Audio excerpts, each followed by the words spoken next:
There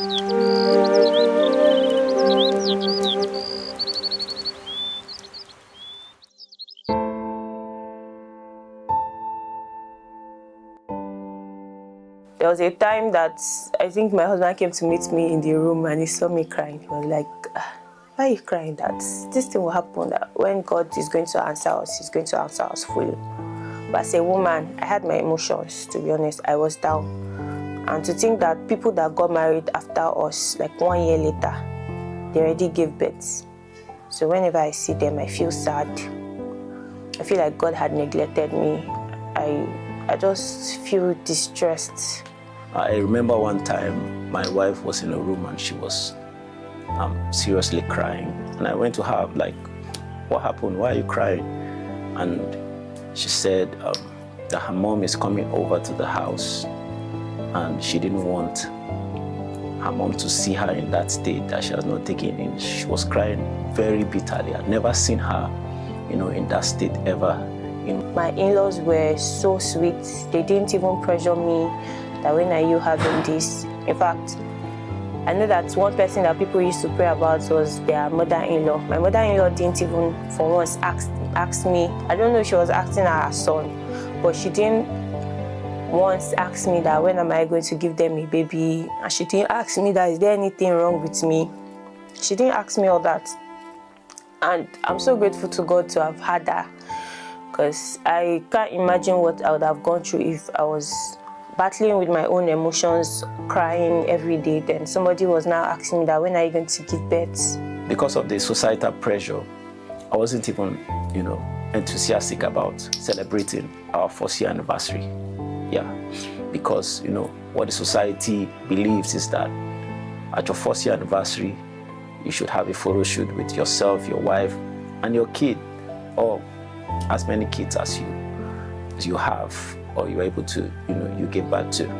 And because there was nothing for us to show for, I wasn't really enthusiastic about it. I barely even celebrated it. And that is one of the greatest regrets I have in my life today, that I would tell anyone to not repeat the same mistake I made, because we have to be grateful at all times, regardless of the circumstance that we're going through. So I had a lot of pressure from the society. I've been in places where I will sit with my wife and people will be looking at her stomach. I felt angry. I felt sad. I felt abandoned. I felt like God forgot me. I think after the 5th month that I had not taken in, I changed my prayer points. So it's so funny. I changed my prayer point that God, please. I started using 1 Corinthians 10 verse, I think 13 to pray, where God says that God will not give you what you cannot handle. I started praying that God, please, I cannot handle this pressure. That why is it that you did not give me a child? You know that I cannot take it. So I would cry, I would weep every morning, because my husband would have gone to work then, and of course I was working from home. I stopped caring about waiting.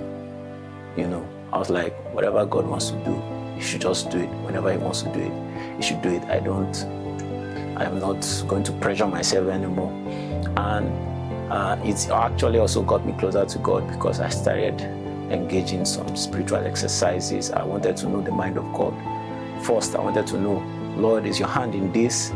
So that we'll know if actually it is the work of the devil, we'll know the approach we'll take, or if it is actually God's plan to just let us have fun for some time before we start having children. Most of the time it comes on Sunday mornings. So we have to go to church, because we are workers in church. So sometimes we go to church and we are down. Honestly, we are really down on Sunday mornings. And most times it's first Sunday, which is the Thanksgiving Sundays. The truth is that many people going through this thing, they may not be able to tell you exactly how the whole process was or is, but it's really tough. There was a time that I didn't even want to do anything that pertained to God. There was a time that I just wanted to be on my own. But then I remembered that if I decide to be on my own, who else is going to help me? It's still God. So I still ran back to him, and The good thing is I have a very good husband that did not pressure me as well. And he did not make me feel like less of myself. He did not make me feel like because I had not taken in, I was nobody. So the times where I felt abandoned by God, he reassured me that God is going to answer us. And he reassured me that God is going to do it for us. So it was not actually easy. It's easier being said right now, but when I remember those periods, it just brings me down. Yeah.